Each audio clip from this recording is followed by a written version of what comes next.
Hello everyone! Back in 1969 the film Battle of Britain was showing in UK cinemas, and my late father thought it would be a good idea if he took me along to watch it.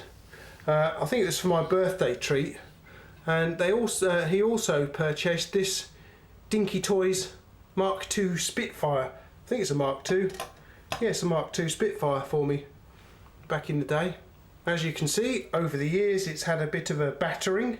Unfortunately the canopy has vanished. It used to have a little clear plastic canopy on here, you know, the little bubble canopy, if you're familiar with Spitfires. The paintwork has taken a bit of a battering, and one thing I used to do when I was a kid, I would very often take stickers off of my toys so they came off the wings, but for some reason or other I left them on the tail. I don't know why I did that and why I took them off the wings. I really don't know at all. Were there any underneath? No, there weren't. This is a die-cast alloy model. Let's just take a closer look at the markings on the wings, guys. On this wing we have Dinky Toys, which was at the time owned by Meccano Limited. And on the other wing we have Spitfire Mark II, made in England. And we have 719, which I guess must have been the model number of the time. And we can also see it's held together with screws. This part here is plastic and not die cast like the rest of it. You can see the paint hasn't come off. If we take this screw out of here and then lift away the little cover, we can actually see the connection for a battery. There was a little small battery went in here. I'm not sure what type it was, but it was a little battery of some description that helped to run the propeller. As you can see, it does actually turn round, and what you would do is you'd put the battery in, close the little cover up, and just give it a flick, and it would just rotate round until the battery ran out, until you put your finger in and stopped it.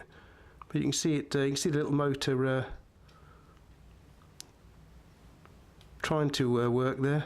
And we also have the folding undercarriage too.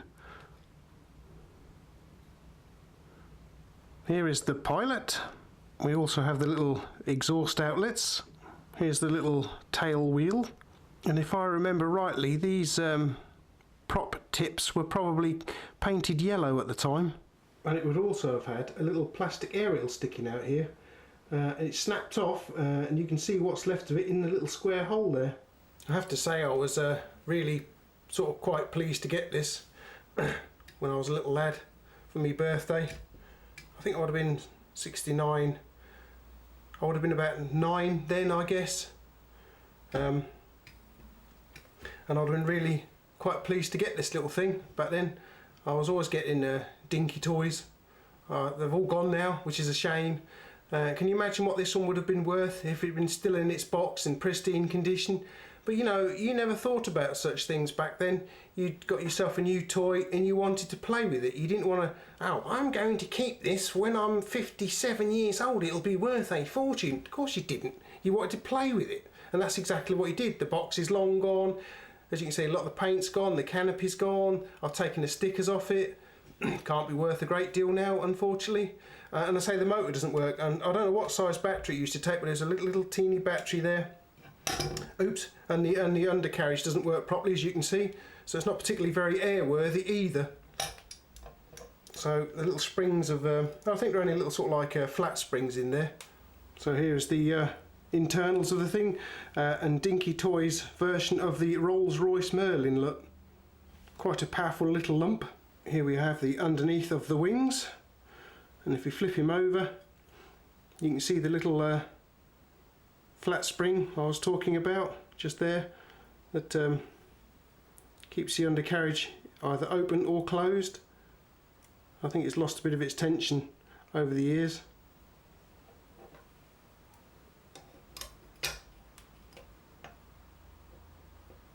Can we get it back together though? That's the question.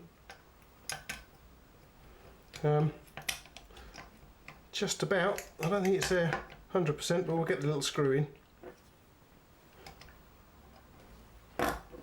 I'm also wearing my Remembrance Day Poppy Appeal bracelet that I picked up today. I hope you guys have got your poppies or your little bracelets to wear. If I remember correctly, I also used to have a little model of a Hawker Hurricane, also by Dinky Toys, but that one was came in kit form. It was die-cast alloy, but you built it up yourself and painted it.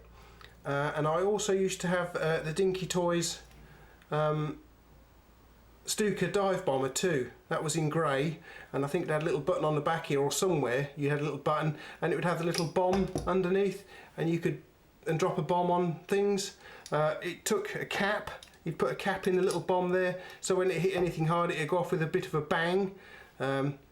Probably not suitable for today's nanny state children, but you know, those things were considered the norm back in the day when I was a kid. You had your little cap pistols, you'd run around with cap pistols, nobody would take any notice. You'd also have those little plastic cap bombs. I don't know if you guys remember the little cap bombs you'd get. You know, you pull out the nose, drop a cap in, and you'd throw it. Looked like a dart, a fat dart. And when it landed the other end, it'd go off with a bang again. I also used to have, we went to the seaside one year when I was a kid. I went into one of the toy shops and picked up a cap hand grenade. Yep. You'd have a special little, you know, the lever on a grenade. You'd have a little special little hammer device in there. You'd fold that back, put a cap underneath it, and then bring the lever forward, which would hold the hammer in place, and put a pin in it to make it safe. Obviously, you didn't grip the handle on that thing, but you'd pull the pin out and then throw it, and of course as soon as it hit down on the ground the lever would release and the cap would go off with a bang. Again, you know, you'd be out in the street throwing these things around with your cap pistols. Nobody took any notice at all. What on earth has happened to the world since then?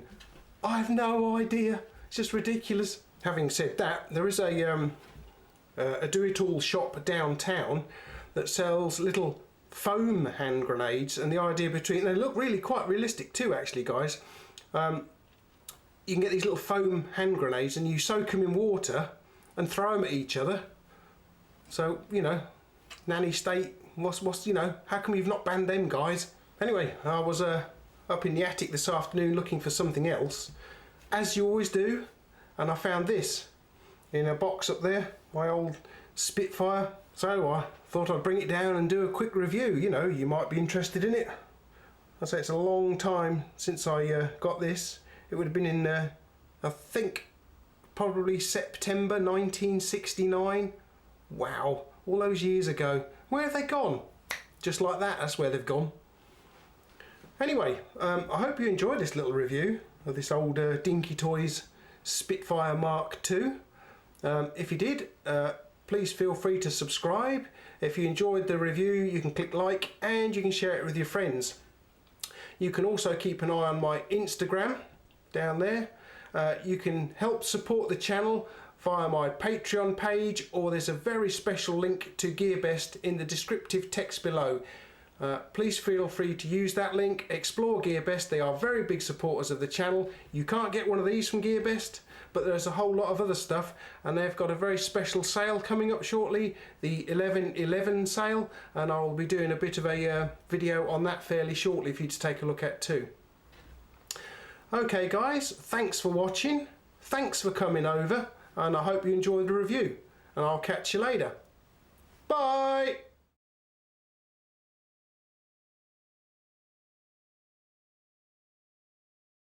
Ruff.